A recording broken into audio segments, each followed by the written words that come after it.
Ed eccoci rientrati, come vi ho anticipato sono in compagnia di Francesco Montagnier, produttore della ciliegia qui a Ponzano Veneto, e con Marco Ferrari che invece è presidente della festa della ciliegia. Con loro approfondiremo un po' questo argomento, l'argomento che abbiamo lanciato insieme al sindaco. Partiamo proprio da Francesco.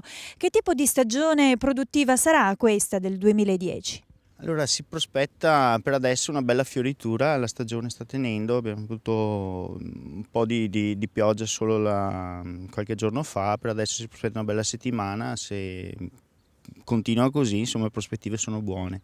Parliamo un attimo invece della produzione. Che zona produttiva, che area produttiva è quella di Ponzano? Perché per fare una festa della ciliegia vuol dire che è una realtà importante. Sì, una realtà significativa nel Trevigiano, perché nel corso degli anni si è sviluppato un discreto numero di ettari coltivati e possiamo dire che nel complesso della provincia siamo quasi a livelli più alti, diciamo, come produzione. Poniamo appunto che sia un raccolto, come dagli auspici, davvero molto buono. Che cosa ci attende, Presidente, quest'anno con la festa della ciliegia?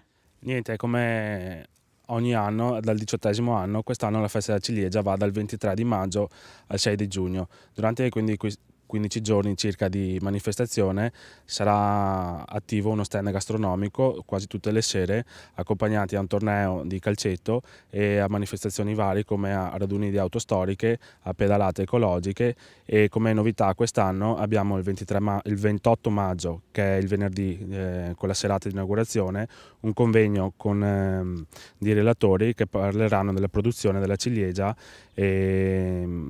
e di come si è sviluppata nel territorio negli ultimi anni. Mentre il 3 di giugno ci sarà una serata con una cena a base di ciliegia, con un catering che appunto su prenotazione verrà fatto questa cena con tutto a base di ciliegia, dai risotti alle paste, alla carne, a dei contorni, agli antipasti. Ma Presidente, quanta gente sta lavorando? Perché io immagino stiate già lavorando adesso duramente. Si lavora quasi tutto l'anno per portare avanti questa festa.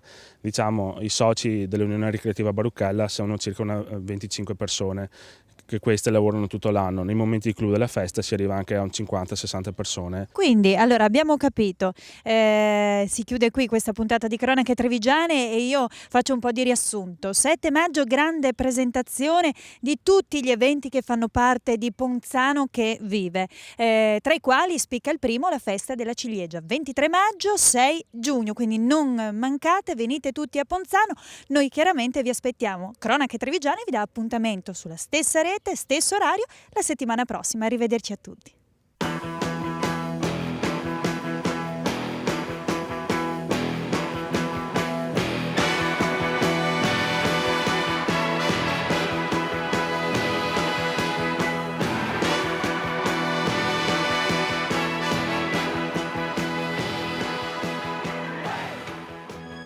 Cronache Trevigiane, un programma in collaborazione con Un'Industria Treviso, Casatella Trevigiana DOP, provincia di Treviso.